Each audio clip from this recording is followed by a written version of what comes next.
Hello, beautiful people. It's Aliyah Orozco, and welcome to another episode of Rise Up, where we are continuing to learn, grow, and level up our lives together.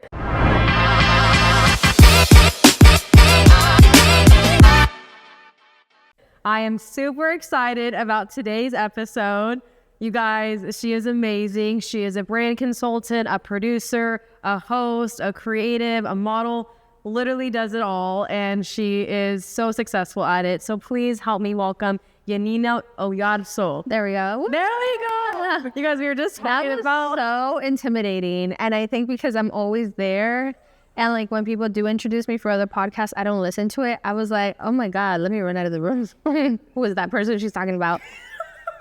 I know, we're switching roles today. Yeah. You're usually the one, you guys, she's a host, and that's actually where we kind of met, was LATV. So it probably is different for you when you do interviews. I know I wouldn't even know how to feel when like the roles switch. I'm like, I like asking the question. Yeah, same. But it's nice. So we're going to learn more about your story today, girl. I'm super excited. Thank you for joining me.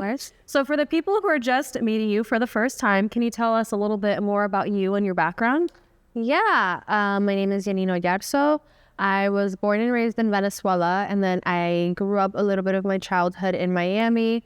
I moved to LA in 2011, and I moved here because I worked in a music entertainment company, and then I helped build that company during the time of going to school for broadcast journalism, and then I fell into a lot of creative roles, like creative directing, creative marketing, head of marketing. I did some tour manager stuff, and then I got offered the opportunity to be on Tidal when it launched. So that helped me get my foot in the door for hosting.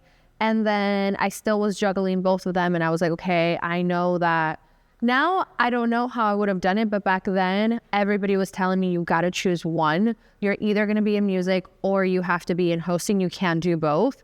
And I think also now we're starting to be more open to multidimensional humans.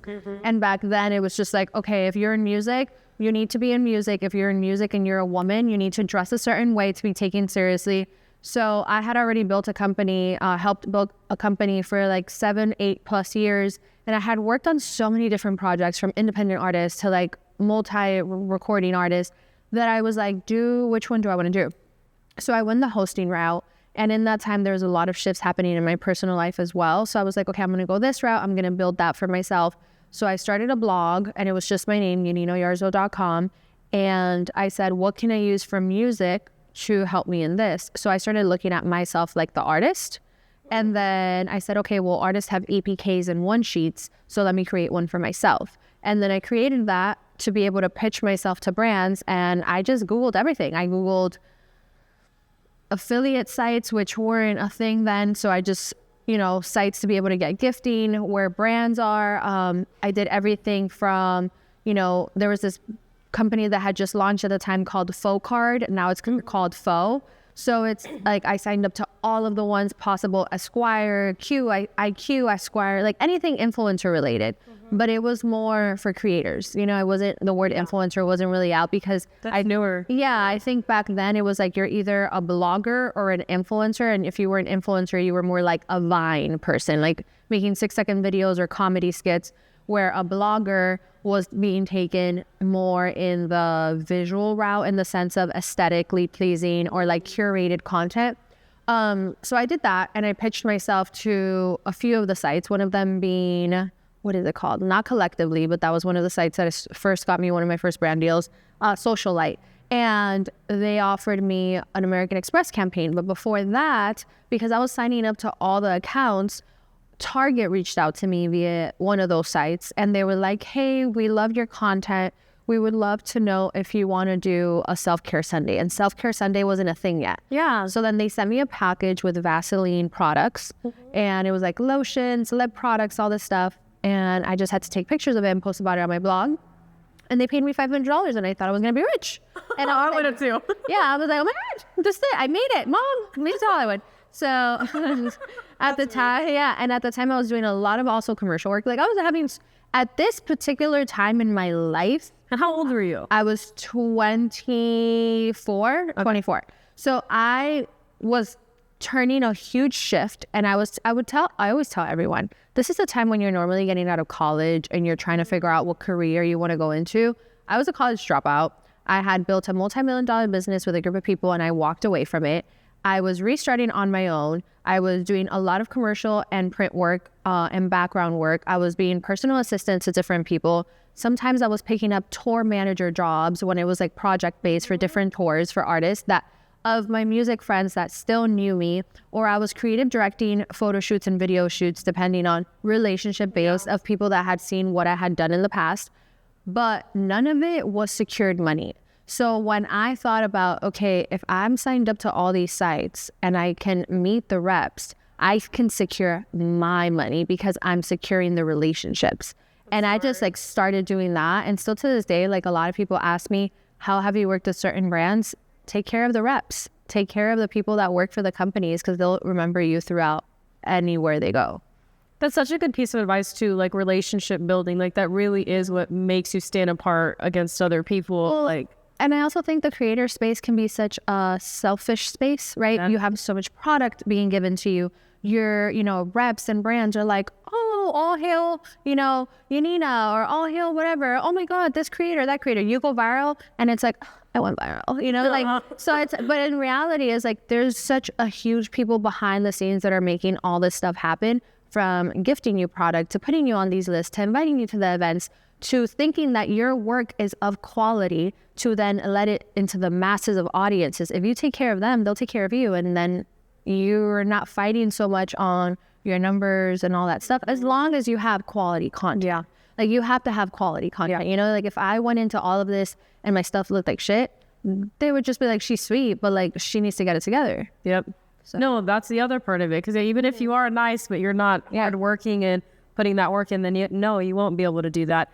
But that's what I really want to talk about, because this is our first time actually being able to sit down and talk more. But even just from what I've seen of you and your work, you're so hardworking. Of like just hearing all of this. You know what's crazy? I got told that on the way here in a conversation. My friend moved to Fort Worth and she was like, I called her randomly. I was like, well, you don't call me. And she goes, girl, because I follow you on Instagram and I look at all your stories and I'm like, this girl never stops. No. So for you and I that have never had an actual conversation sitting down, and for you to be able to see it makes me happy, because it's not like fog, I'm not orchestrating this show. Like I really have worked my butt off where I've gotten to, and I feel like I'm just touching the surface of where I want to go. But it doesn't mean that I haven't cried, that I haven't prayed out loud extremely while crying, driving in the car. No rain for the movie, for the movie aspects. But let's say it was raining as well. But it's like I've had all those moments where I've been on the floor in the bathroom, where I've been in the car crying, or I've literally been telling my friend, I think I'm going back to Miami. And she's led me through a prayer together to be like, if this is for you, something will happen. And there's people that, I believe in manifestation, right? Too. But I believe in God before manifestation. And I also believe in hard work before all of that, because God is going to give you as long as you put your part. Manifestations are going to happen as long as you put the rocks on the floor to lead you to the place. A lot of people are like, what is for me is for me and it's come from me. Girl, it ain't going to knock on the door. Like it's going to knock at the door while you've been working on it. But you gotta bust your butt. You gotta go and work X amount of jobs and be tired and then get up 2 hours later to go do the next job. You have to cut your social life. Like I feel like a lot of Gen Zs are so lazy in the sense of they love working hard, but they won't work hard if it means getting away from their comfortability. So for example, like they'll have a 9 to 5, but if you have that 9 to 5 and then you got to pick up an after shift to be able to do what you're passionate about, I'm just already so tired from my job. I don't have it in me. No, you don't have passion. Yep. If you want it, you're going to do it missing sleep. Because you see the goal of what you want, and I think that's always been my thing. I'm super, super goal oriented because nothing's been handed to me and I don't want to hand it to me. At times when things have been offered, I've noticed my laziness kick in. So it's like now I want to know that I did X, Y, and Z because of my hard work. Yeah. Because I put in the hours. Yeah. And because it's truly meant for me. So do you think it's your passion that keeps you going then? Like when you do have those moments where you're crying and it's like the movie scene, you want to go back, all of that, like what keeps you going? Or like what's that vision you see for yourself? When I'm on set interviewing someone, or if I'm doing a passion project, it doesn't matter how much stress it brought me beforehand. The peace it brings me when I'm in it, it's like a drug, a good drug. That makes me want to cry. It's like, I'm just like, you feel like you're meant to do this.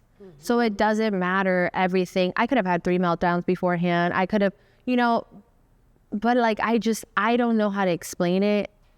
It's a gut thing of me. Maybe it's my connection to God. Maybe it's my connection to discernment or wisdom, or that I have constantly searched since I was young. But if it brings you anxiety when you're finally in it, it's not meant for you. But when I've been in it, I'm like, oh, wow. Like, I'll never forget last year I did Premios del Nuestro with Univision. And when I was on that carpet, before going on, I was so anxious. I was like, oh my God, what's going on? Why am I here? Like, I'm not dating anyone. I'm not an artist. Like, why am I here? And then, like, you start like also the imposter syndrome of like, why do you even belong here? Right. And then I went through the doors and I remember all the cameras were like, Yanina. And I was like, and then I just said, it's fine. You belong here. And it just like, boom, it just like turned on. And I was like, fine. There was a time that I was on like this like removing thing and revolving thing. And I was with another creator and she almost fell and I grabbed her and we just laughed it off. But there was such peace of me being in that element. I was like, I belong in this room, I belong in this space. And in that one, it was more on the flashy side. But whether it's like building something, whether it's your own show, whether it's your own project, whether it's your own brand, like when you feel that peace, that's what fuels you. Yeah. That's literally that moment that you have on set, that moment that you have where your brand launches, that moment that you have when you're shooting the campaign for the brand, like that is you plugging yourself to the wall and refueling that passion. Yeah, that's how I see it. No, most definitely. Yeah. I relate to you so much. Like, I just like everything you say. I'm like, yes, girl, yes. Even on your Instagram, like you'll just be posting different quotes. So inspiring, you guys. If you guys are following her, you need to follow her because she leaves just so many like life-giving conversations. So I want you to know that. But I think that's amazing. You're such a passionate person. You could just see that in your aura.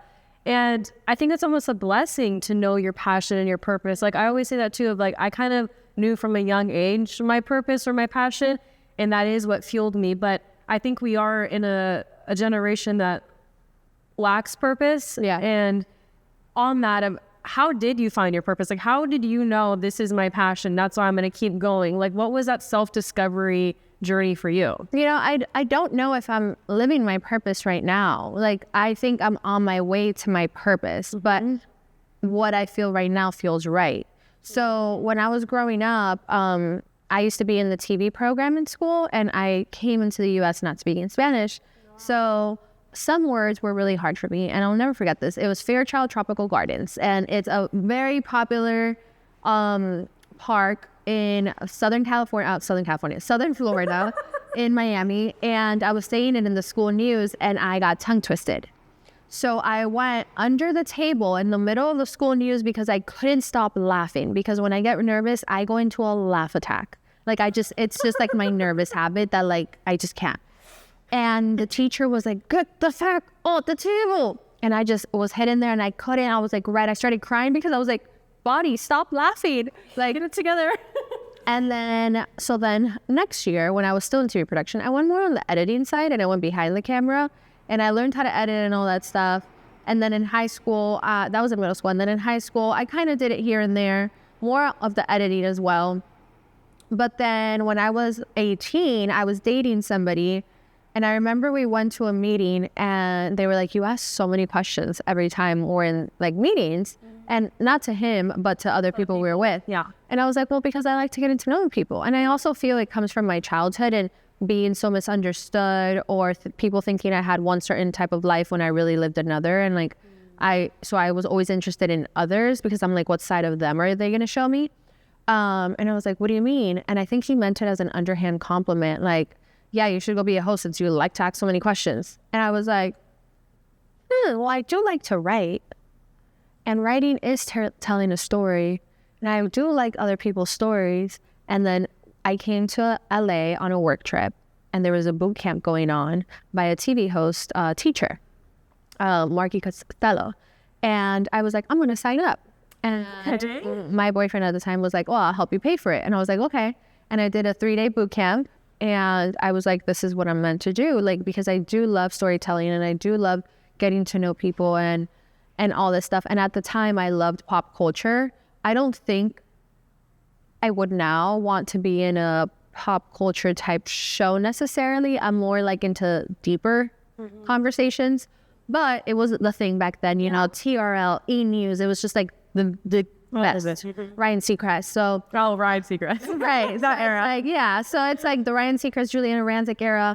And I was like, you know, that's what everybody wanted to do. Like, that was like the it job. So I was like, wait. And the teacher was like, you're really good. And I was like, oh, okay. And then again, Google.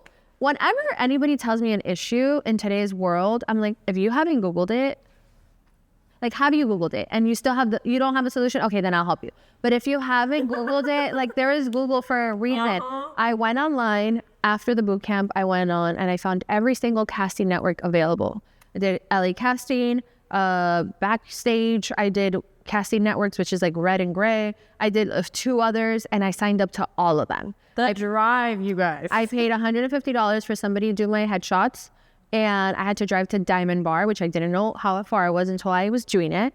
And I drove to Diamond Bar. He shot my headshots. And then I just started self-submitting myself. And I was like, I can do this. And within like 3-4 months, because at the time I was working in the music company, I got an in to the title. So that kind of helped. And then, yeah. But gosh, Yanina, well, how are you able to balance like your real life with your social life? Because I know you are very present on social media. Has that ever been an issue for you? Or like, what are your just thoughts on all of that? Like, how do you have? Yeah, I think now I've been able to balance it better. For a long time, I did not know what balance was in the sense of, and I don't think you ever truly have balance, but I think you need to be aware of what season you're in. Is this a really heavy season? Is this really a slow season? And I think also understanding for your job title when those seasons come, because a few years ago, I used to get so scared in the first half of the year. Really? Because it was always the slow season for me. But the moment March, April would hit, I would go boom, boom, boom, boom, boom, with bookings for commercials, for bookings for print jobs, for bookings for hosting, you know, even brand deals. But the first quarter, they're having to open up the budgets again, get acquainted. They're going back into the office. They're, you know. So I would always freak out like, oh my God, everybody forgot about me. What's going on? I'm a micro content creator. I'm like too commercial of a model. At the time, they started doing more like inclusivity and also like people with gaps or freckles. I was like, I got no gap. I got no freckles. Now I'm the outsider. Like, here we go. Like, I was like, I was already short. I'm not winning here. Yeah. So it was like all of that. And then I think in the last 3 to 4 years, I was like, wait, this has been repetitive. Like, my season of work is March to November, March to October. Like, that is when I am the busiest, specifically May to September. Like, I am just nonstop. But to me, like, everybody else thinks that I'm nonstop throughout the year, because that's just, to me, in my mind, regular. Yeah. You know, so it's like retraining my brain. And then now also I've gone through like getting sick. I've ended up in the hospital from too much work. Like, I've ended up getting like back issues where I've had like nerve issues from like overly stressed. Obviously, personal issues in your life can also trigger that, like, you know, breakups and things of that sort, family stuff, death. But with me, it was more like, I need to control this and like get better at this. I also grew up in therapy, like doing therapy since I was like 13 years old. So bringing that back into my life after having it of a few years of not doing therapy, because we also go through seasons. There's some seasons that we need therapy and it's okay. And some seasons where we're like, we're doing all right now and we're maintaining a good level, you know? So doing that, journaling, I love journaling. I always post about it. Journaling, because when I was little, I used to love to write, and it was the way I used to release my thoughts. So journaling, and yeah, just being kind to yourself. I think comparison is horrible. Somebody's, success or quick success doesn't mean it's going to be long success. Doesn't mean they're going to have longevity. And somebody's success that you're looking at could have taken 15, 20 years. So it's just like not comparing yourself, wanting to just work on being a better you, and things will come in the right time. I also think like the things that I wanted, if I would have had them 6, 7 years ago, I wouldn't have appreciated them and I wouldn't know how to handle them like I do now. That part. And you mentioned that yesterday on your story, kind of, you were saying like, what did you say? You said when you plant the seed, it's not the same time it blooms. Yeah. Because I needed to hear that. Yeah, I think a lot of the times, like we tell ourselves and we tell others, no, but I can't. But when it finally comes 3, 5 years down the line, 3 months, 5 months, we're like, and we know ourselves in that moment after, we're like, oh, okay, now I get it. It all makes sense now. Yeah.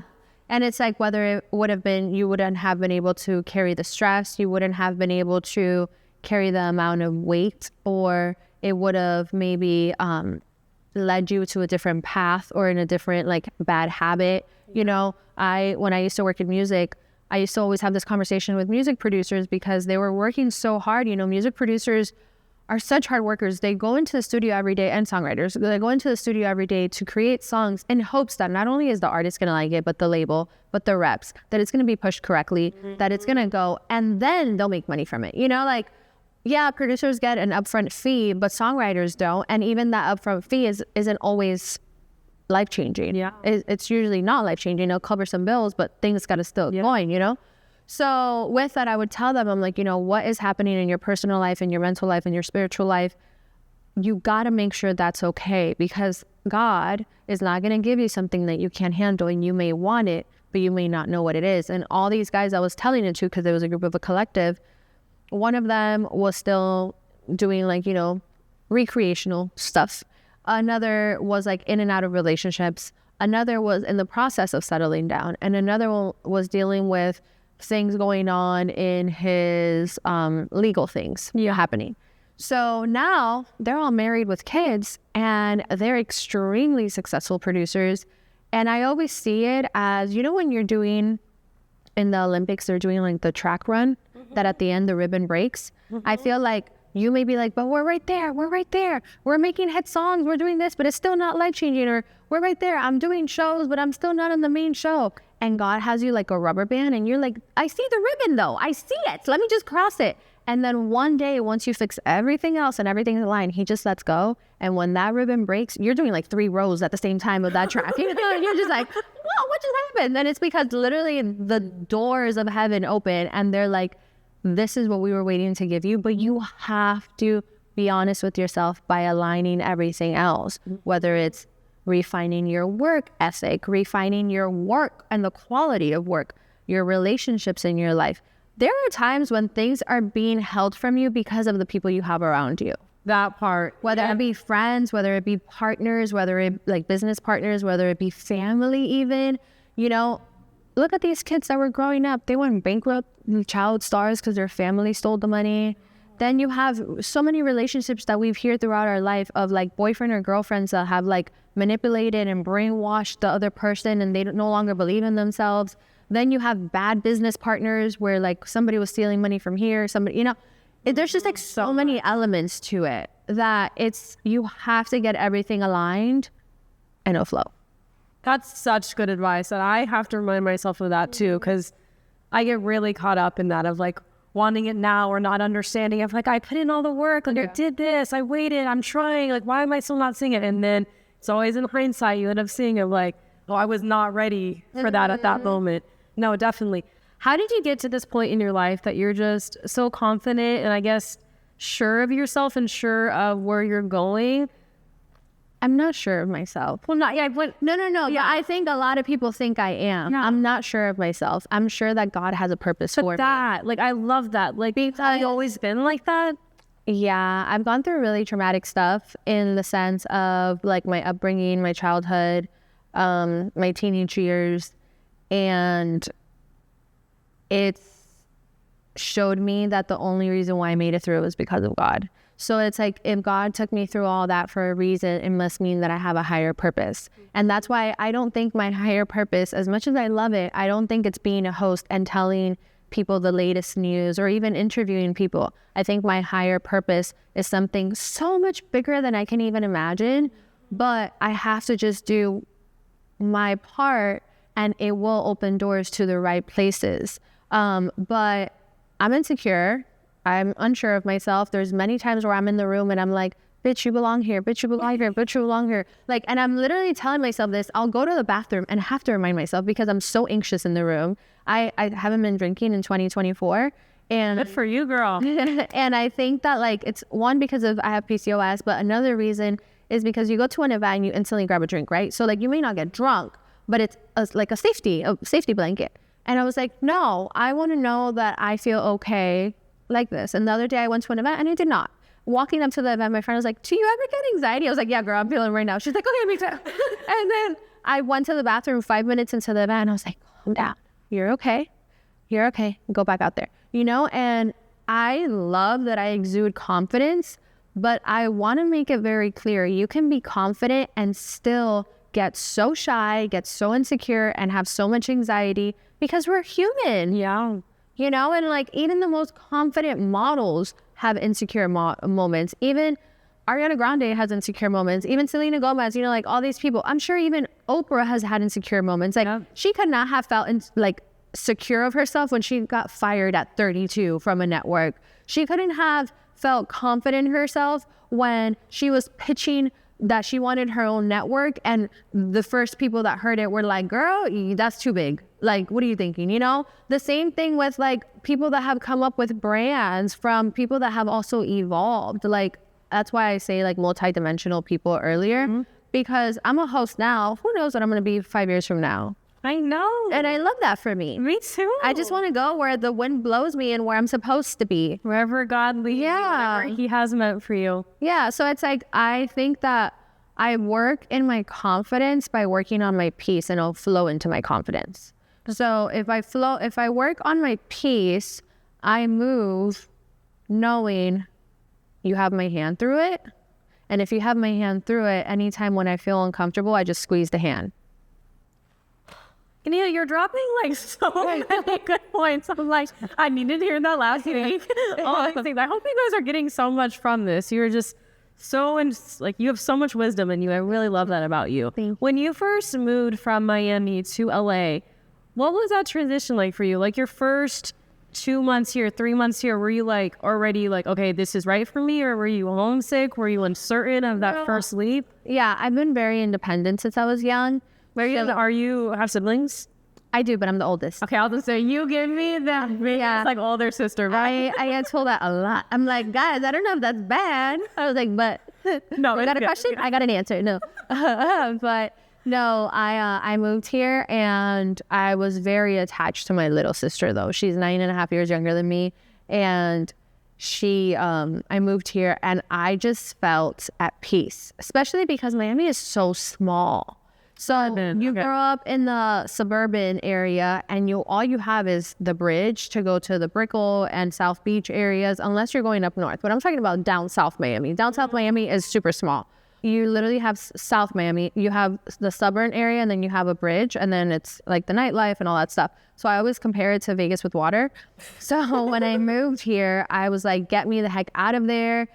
I also felt like in that time when I was trying to be a host, right after high school, that I was only going to get a host if I was in a bikini with a microphone, because that was like the vibe in Miami at the time. I feel like it's evolved since then, but I was just like, no.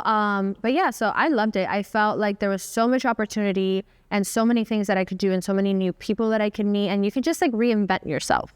I love that. I know when I moved from my hometown, that was like the biggest thing for me. It kind of allows you a new opportunity to rebrand, reinvent, consider who you are. I think sometimes you got to leave your hometown to expand. Yep, expand. You learn so much about yourself when you leave home for the first time. Yeah, and even if you go back, I wouldn't see it as a negative if, let's say, there's a season and a time of your life that you go to New York or Vegas or whatever. Not Vegas probably, but I mean, who knows? Maybe there's tech companies in Vegas. I don't know. But But you could always see it as I learned something there and I could instill it back into where I'm going back, you know? Exactly. What would you say out of all of this, your whole journey? I've really loved diving deeper into it with you, but what has been one of the greatest things you've learned along the ride that you would like to share? I think to let go of control. I'm such a control freak. It's like my power, but also my disadvantage. It's like, calm the fuck down. That's why I tell my our sister thing too. Yeah, because my sister's really controlling too. My I'm so controlling, but I've gotten better. But I'm more controlling like to myself. Like I'm not controlling towards my friends. Yeah. Unless they ask me for advice, then I'm like nitpicking. But you asked me for advice, and now you're not doing this. Now you're not doing like. I'm like, shut up. Nobody wants to hear that. I don't want to hear it myself. But I think letting go of control and also letting go of control comes in when I did the whole hand situation and you trust more. So yeah, letting go of control, but that does not mean let go of the work. You still have to work and you still have to be super discerned in like what your goal is. And I know that a lot of people were into delusional and being delulu last year. And then this year people are like, no, realism. But honestly, delusion is amazing as long as you put the work for it.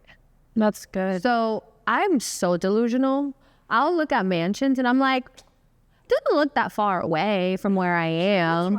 I'm like, I just have to make a certain amount of money. Like it's like this much. And then I'm like, okay, if I divide it into this, when can I get there? I was like, I could probably buy the house in like 5 years. See? I'm just like, and my friends were like, you really believe this? And I'm like, yeah, I said I wanted the car that you saw me pull in. And people kept giving me prompts. I was like, no, I want that car. I want that car and I want that car. And December 30th, the day that I was leaving to Cabo, the guy called me and he was like, okay, I can add these other 2 incentives to it. That's the most I can do. I was like, I'll be there in an hour. And I got the car. And I had been negotiating it since August. It's like, but obviously I couldn't get the car if I couldn't afford it. Yeah. If I couldn't, if I hadn't fixed my credit, if I knew that financially I had the money for a rainy day and all that stuff, I'm also not going to go be irresponsible. But I don't know. I think delusion and letting go of control. That's so good. Yeah. And my last question for you today, Yanina, is what's your intention for this year? Or what can we expect from you too this year? My intention, so I was thinking of a word at the end of last year and I was like, what word do I want? And it's blue. And it was because last year it was thrive in discernment. And I was thriving in my discernment of being more intentional with what I did and what I created and what I built and the seeds that I was planting. And I feel like there was so many seeds sprouting last year that this is the year to bloom. And that's in so many elements because I feel like as a woman, a lot of the times people see us as one, but we're so many elements to us, which is the beauty of it. And a lot of the times we hide all those other elements out of the fear of people being like, but what is she? And it's like, I'm all of it. Yeah. And it's great. Because if you go through a menstrual cycle, you feel 5 different types of ways all throughout those weeks. That has to do with my personality. So the same way, I'm going to show you all my elements, okay? I'm going to be sad some months, but I'm also going to be a fierce ass, others. Exactly.